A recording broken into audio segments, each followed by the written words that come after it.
The ocean, powerful yet graceful. Its waves ebb and flow with time in an endless cycle pulled by forces beyond our planet.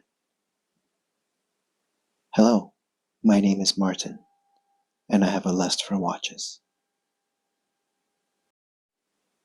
I have the pleasure of speaking to you today about a watch from Casio, and more specifically, a watch from their Oceanus line. Introducing the Casio Oceanus T3000A-1AJF.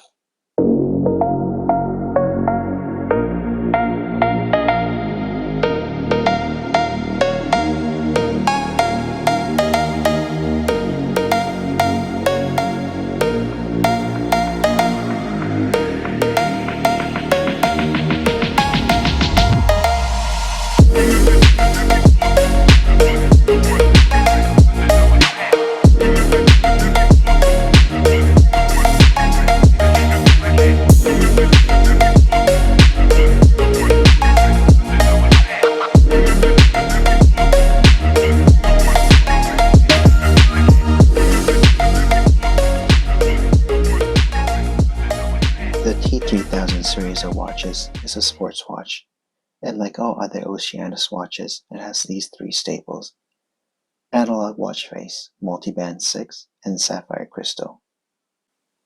It truly is a beautiful watch and has captured my heart since ownership. The blue accents, black bezel, and that sunray dial. Just overall a fantastic watch that I can't get enough of. It's too bad that it is a JDM watch and may not be the easiest to find overseas off the shelf, but watches from the Oceanus line are readily available online through various resellers, and of course, there's always eBay.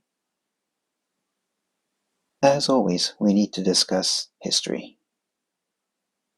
Our story starts in Japan 1946, where Casio was founded as Casio Seisakujo by Tadao Casio. Amongst the fallout of Imperial Japan and World War II, Japan was going through impoverishment and trying to rebuild from defeat. The 29-year-old Tadao would hit success, making a finger ring that would allow the user to smoke a cigarette down to the very butt. As cigarettes were hard to come by and quite expensive at the time, you needed to smoke it right to the end. From the profits of this quirky invention in 1949, Tadao and his three younger brothers, Toshio, Kazuo, and Yukio, would work towards manufacturing calculators that they had witnessed in the very first business show in Ginza. By 1954, Toshio would help develop a calculator using solenoids that would be recognized as Japan's first electromechanical calculator. In June 1957, Casio Computer Company was founded, and by 1974 they would release their first digital wristwatch called Casiotron. In 1977, the F100 would follow, one of the first watches to be primarily encased in resin. It would be the progenitor of all other resin-style watches from Casio, including G-Shock DW-5000C in 1983, GDW-5600 in 1987, F-91W in 1989, DW-6900 in 1995, GA-110 in 2010, and the new GA-2100 nicknamed Casio in 2019. By November of 2004, Casio would release their first Oceanus watch to the Japanese domestic market with the release of OCW-500, and still operates to this day with their latest current release, OCW-S5000MB, amongst its other 30 offerings. The Oceanus line is named after the Titan of the same name from Greek mythology. Oceanus is known for being the father of the river gods and oceanids, nature deities. He married his sister Tethys, and is also known as being the great river that circled the entire world. He was originally thought to be the river flowing in the Mediterranean, but as the knowledge of the world began to go beyond the borders of the known realm of the time, Oceanus's influence and reach would grow as well. Casio Oceanus fully embodies the aquatic nature of its namesake and usually contains elements of the ocean or its inhabitants in its promotional aspects, from manta to cachalot, sperm whale, or from ancient French for big teeth. Let's talk specs. First, the watch has a wingspan of 48 millimeters, 43 millimeters width excluding crown, 45 millimeters width including crown, 11 millimeters thick, and 21 millimeters lug width. It weighs 87 grams and has a water resistance rating of 10 atm.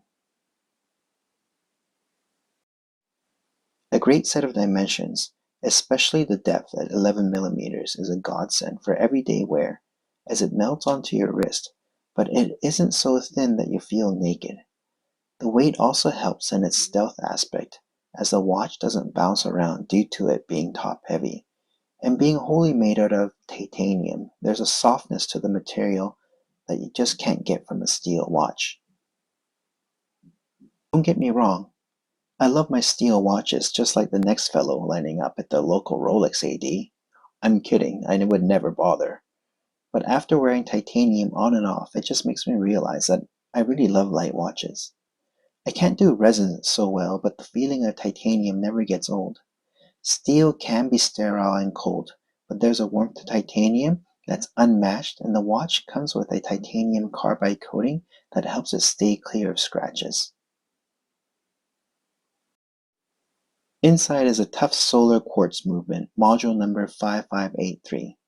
This movement comes with multiband 6, dual time display with access to 27 world time zones, a 2-step chronograph, day and date display, Bluetooth mobile link, hands and date alignment correction, and a power saving mode.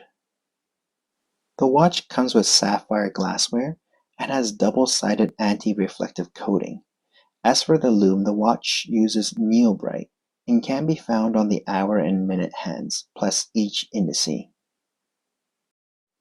There are a few variations of the watch. The one I have here is the one with black bezel, T3000A-1AJF.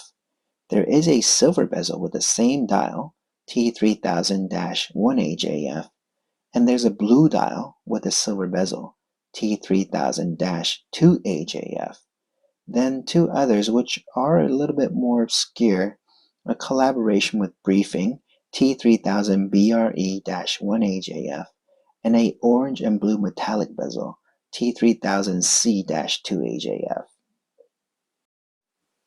I purchased the watch used for $450 USD, and I purchased it in the fall of 2021 in Japan. The watch retails for 1,000 USD, but can be had for as low as 700 USD new on JDM reseller websites. The watch was originally released in October 2018. With one of the most unassuming dials in my collection, it's quite difficult to put into words how beautiful the dial actually is. On the surface, you may find yourself writing it off as just yet another grayish-black dial. However, when you glance down and take a look at it in different lighting situations, you start to realize it's not as simple as you had thought. There's very subtle sunray striations that point to the center, and when the light rolls off the watch, the main dial and subdials all start to shimmer with the passing of light. Each subdial has concentric circles that encircle it, and the circles are slightly raised from the main dial, which gives it a nice three-dimensional effect. There are 3 main subdials and 1 mini subdial. At 12 o'clock is a 24-hour indicator. The 6 o'clock subdial acts as your second time zone display with an AM/PM subdial at the top right of it. And at 9 o'clock is a day indicator plus the battery levels and also a watch mode indicator on the bottom half. At 3 o'clock is a date window on a white background with the metallic window frame with grooves that squared off at the corners. Directly to the left of the date window is the Oceanus logo of a wave, and below it is printed Oceanus Casio. The Oceanus logo here is outstanding. It's applied and is raised and polished enough to let the light reflect off the curvature, which really highlights the quality of the Oceanus line. The glassware found on the watch is a flat sapphire crystal and has anti-reflective coating on both sides. It does its job superbly, and it's almost difficult to try and actually show the glass. Most times there doesn't even appear to be any glass and you could just reach right inside. Due to the crystal being flat, there's very little to no distortion unless you're looking at it from very extreme angles.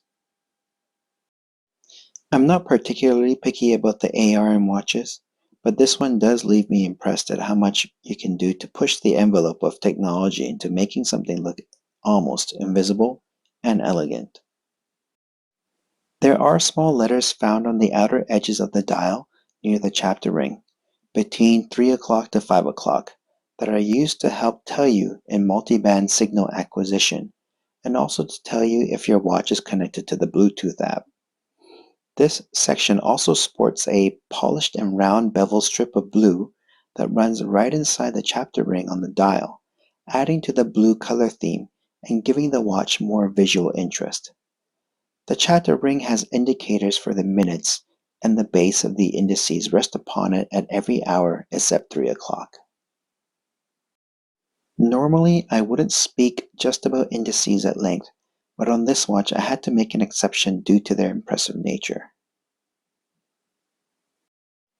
First off, when looking straight onto the watch, there is nothing out of the ordinary, but when you really take a look at them, you'll notice that they are actually lifted off the dial and have an overhang much like a diving board. They are slanted towards the center of the watch and have two polished bevels on each side that reflect onto the dial. The tip is squared off and polished as well, and the edges all look very clean. On top of the indices, there's very fine lines, 10 on the smaller and 15 on the cardinal positions, which go along the length of each one, which creates a softened look to the tops, but are in fact actually polished. At the base of each indice is also a pip of lume that traces the chapter ring. Due to the indices being lifted off the dial, when you look at the watch from the side or any other angle than straight on, you really start to see the dimensionality. Overall, they are very sharp looking, and with the different qualities in polish, it only helps to make the watch more legible and catch the light from multiple angles. It is a three-handed watch, and with all the subdials, there's a total of 7, but only 2 of them are lumed. The hour and minute hands have a block of lume in the middle and has a white line painted on, going from base to tip to surround the lumed blocks. The subdial hands all have the same paint treatment of a white stripe down the middle, but alas, I profess, no lume. The hands are polished, but there isn't really any finesse to them, and they lack any sort of elegance found elsewhere on the watch. There's no beveling or any edge treatment. It's just a boring kind of pencil stick with some rough edges. The main second hand, also lacking in lume, is quite the same, just sort of cut out and has a painted white tip. All the hands are highly legible in light, and there isn't too much to complain about. However, there's also very little to write home about either. Disappointingly, the main hands are covered in dust specks, which mar it from being a highlight of the watch. Lume, let's be honest, Neo-Bright isn't very good. If Seiko has made a name for itself as the best Japanese watch for lume, Casio has done the opposite and gone the other way. Perhaps it's because they have been too heavily invested in doing digital watches with actual lights that it's not really a focal point for them. And as you can see, it's good for the first little while, but it really starts to peter out as it tries to struggle from the darkness overtaking it. Lume is found on both hands as mentioned previously, and is also applied for each hour indice on the chapter ring. However, it could have used a bit more thicker application or just bigger blocks of it. Being a sport watch and not a diver, I suppose has something to do with it, and considering it is aiming to be an elegant watch, having huge blobs of lume wouldn't be the look they're going for. Feels like Casio could take a page out of other Japanese manufacturers and try to come up with a more elegant solution to their lume woes. A really well-designed case. The top and sides are brushed with the grain going vertically along the watch. There is a polished bevel in the transition from top to side, and there is a fillet edge where it transitions from side to bottom. The watch does provide angular crown guards and does a solid job protecting the signed, non-screw-down octagonal crown.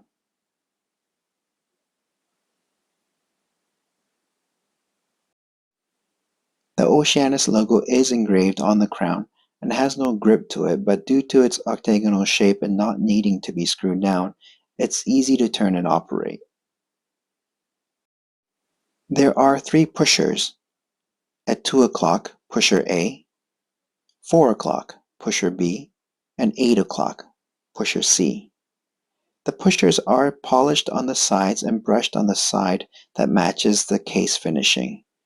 The pushers have your typical quartz feel to them, so yes, they are mushy, and it's hard to actually tell when you've pressed down on it other than seeing the watch respond. The edges of the pushers are well polished, so it doesn't cause any hot spots onto your fingers. The 8 o'clock or C pusher that controls the mode of the watch from time to stopwatch is also a bit more recessed than the other 2. On the back of the watch is a laser-etched caseback. On it is the relevant information to the watch, primarily the specs and the module inside, and made in Japan. Also on the outside ring of the caseback, the information for each pusher is printed: mode, start and stop, and receiving. Inside of the watch is the module 5583. It displays day and date with a second time zone that can display up to 24 different time zones, and can easily switch the main hands to the second time zone by holding down the A button for 3 seconds. You can also set up the watch for manual display of the time should you want to set the watch to a specific time for whatever reason, or if you live outside of multiband 6 reception. The watch has a stopwatch feature that works perfectly in and out of the water. Use the C pusher to switch to ST mode, and use A pusher to start your timer. If you want to go back to time mode, you can press the C pusher again to get out of ST mode, and you can go back to ST with the same pusher. And you'll see the timer pick up the running chronograph with the elapsed time, so you wouldn't have missed any time while flipping between modes.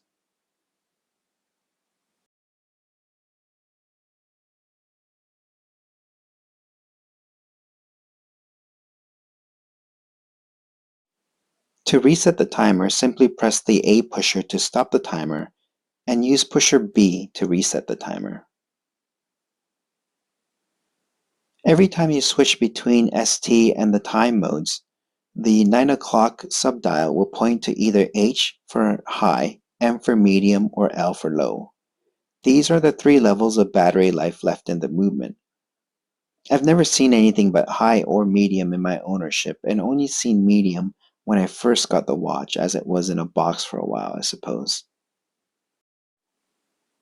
To change the main time zone, pull the crown out to position 2, the furthest, and then rotate the crown, with each click representing one time zone. To change the second time zone, pull the crown out to position 1, then do the same.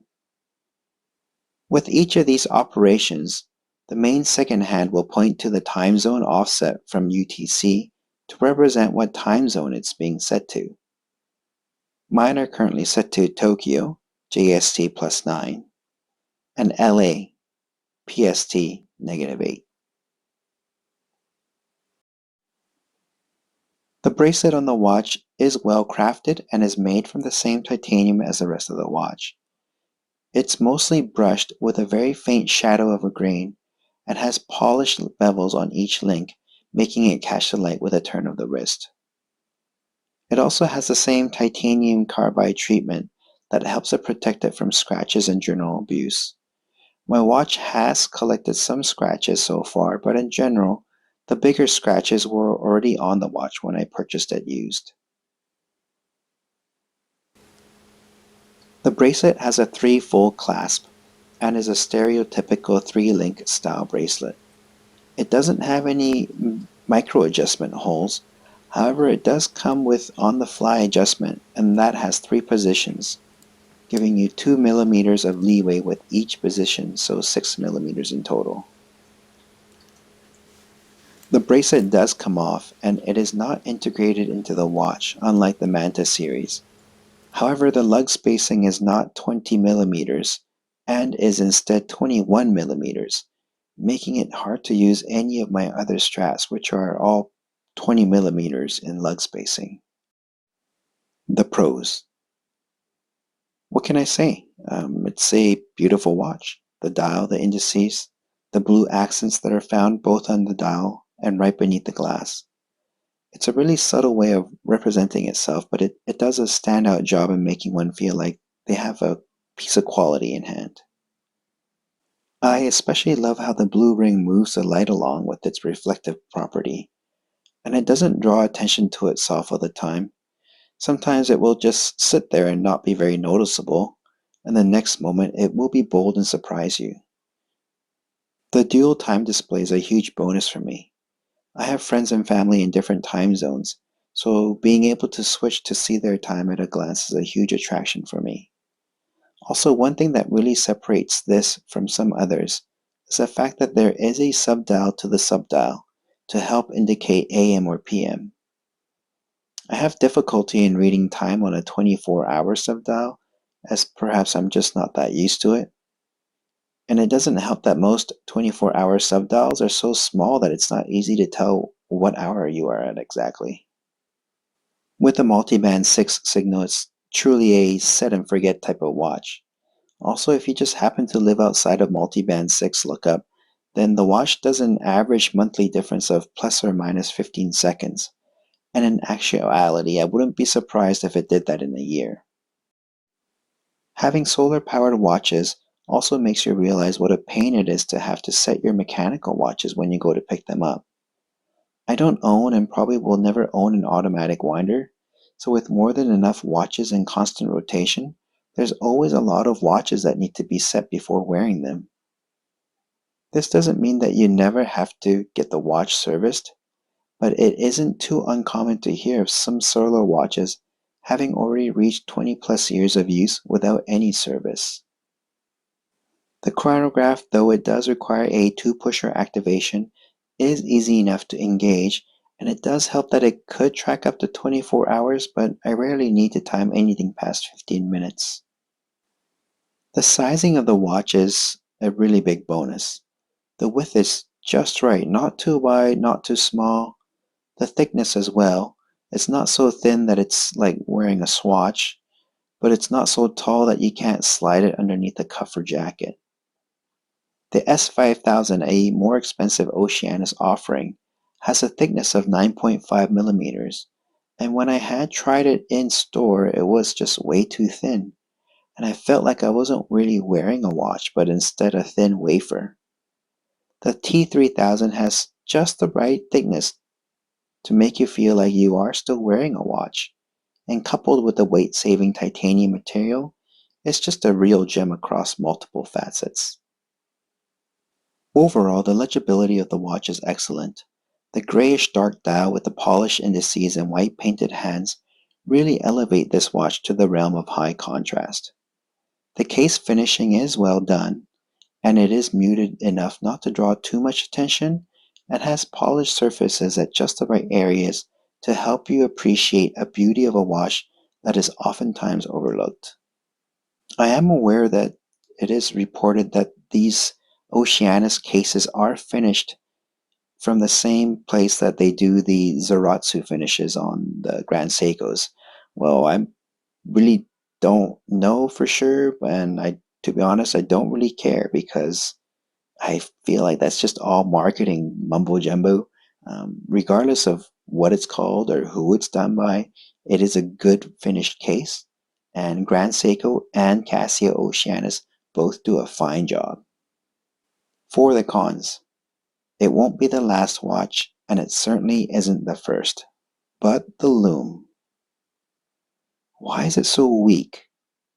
Maybe it's to save some bucks, or maybe Casio thinks it's not really that necessary, or maybe they just don't care, but the Lume is a huge letdown. It's got more to do with the fact that there's so few negatives about the watch that I can't help but focus on the few things that I've been disappointed in so far. Those hands are dirty. It's poorly executed, and the edges are jagged. It is a serious blunder how this type of quality could have passed QC from such a well-renowned, oh wait, it's just Casio.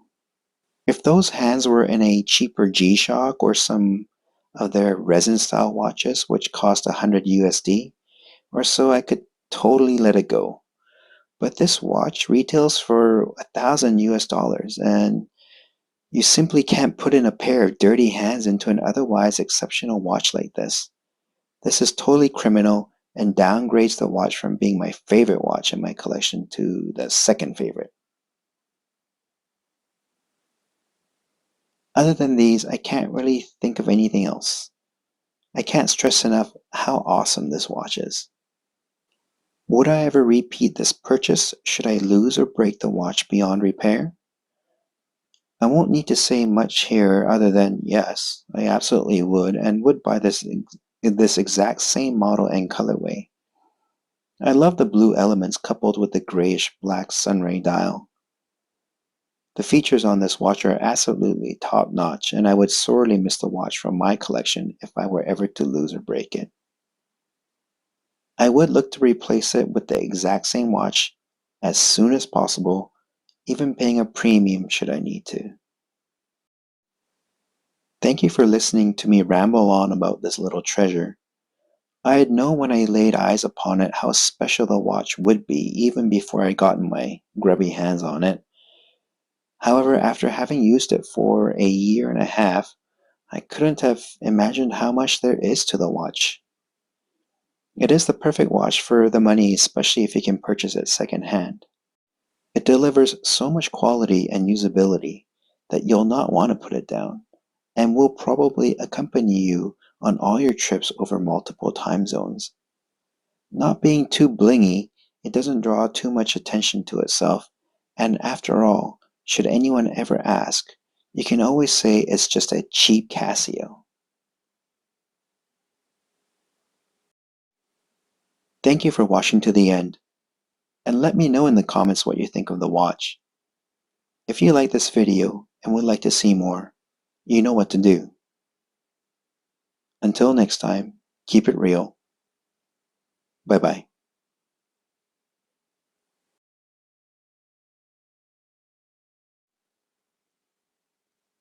Watch less.